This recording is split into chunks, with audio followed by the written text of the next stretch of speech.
Hey guys, welcome back to today's video. Today we're going to look at the 2018 Senate map if Roe v. Wade is reversed by the 2018 midterm election. So if Brett Kavanaugh is confirmed within the coming weeks and all of a sudden Roe v. Wade is reversed, it makes Democrats angry. This will be something that the Democrats, again, like I did in my 2020 video, will capitalize on, and this will be something that will be one of their best attributes to their campaign if this does go through, because they will have a major platform to run on. Considering that the Supreme Court is confirmed by the United States Senate, the Democrats will definitely be focusing on this a lot more than they used to, especially since we look at the governor elections too, which I'll make in a separate video.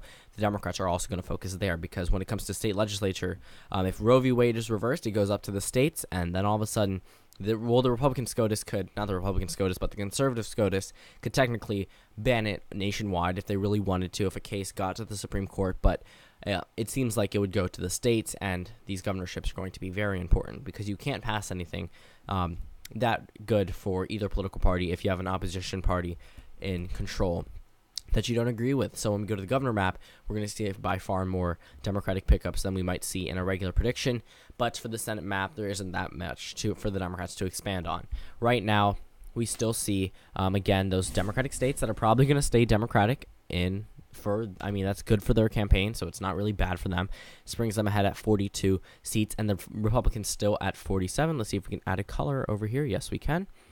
And then of course, there are those states that are probably likely for the Democrats: Ohio, West Virginia, probably going to the Democrats, and those leaning states, the states that are currently leaning in the favor of the Democrats. And Roe v. Wade's reversal is definitely going to get a number of Democratic voters out. It's not going to inspire Republican voters to vote. This happens, boom, they've won. They've won the long-term war. Now that we go to the 2018, Democrats are going to want to give a huge wave against the president, show them that they are not going to stand for something like this, and it's going to be something that hurts the president.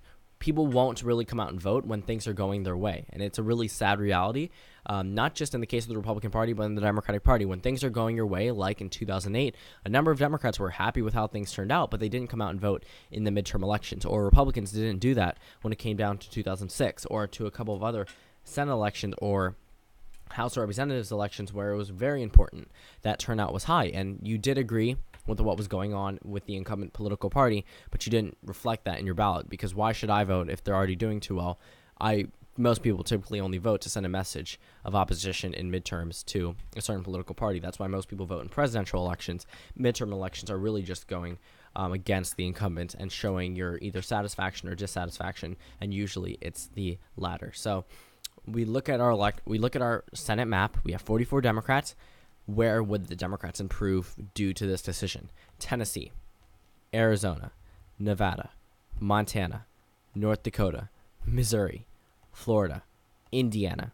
These states all go to the Democrats if Roe v. Wade is reversed. And hear me out before you say, oh, it comes down to the candidates. Yes, these candidates are going to be important, but there's always going to be that women gap between the Democrats and the Republicans that the Republicans can't really make up. And if that expands, keep in mind there are more women voters in the United States than men voters, and it doesn't seem like it would be too good for Republicans if women turn against them. They are already losing with a number of demographics of women, not necessarily white women, but when it comes down to other women, they're definitely losing. There are actually, I don't believe there are more voters that are women. I believe there are more women in the country, but you better believe that a number of these people who are directly impacted by this, who won't normally vote in a midterm election, would come out and vote just to show their firm opposition to the president, to prevent another Supreme Court justice from the conservative side of the Republican Party going into the SCOTUS. And that's going to be something that's going to be, again, pounded on by Democrats, something that's going to be the top notch and focus of their election, because it's going to drastically change the outcome of almost all future decisions. And keep in mind, the Supreme Court justices don't get reelected. They're not on there. They're on there for life or until they retire, essentially for life. So they're going to nominate someone who's young, and they're going to be there for decades. So what happens in 2018, yes, this would be good for the Democrats if Roe v. Wade is reversed for this small period of time. But the long-term effect is going to be very, very good for Republicans and Republican ideologies, and it's not necessarily the best thing for Democrats unless they're able to get another justice in, replacing a conservative in the SCOTUS. So finish off our map at 52 Democrats, 48 Republicans.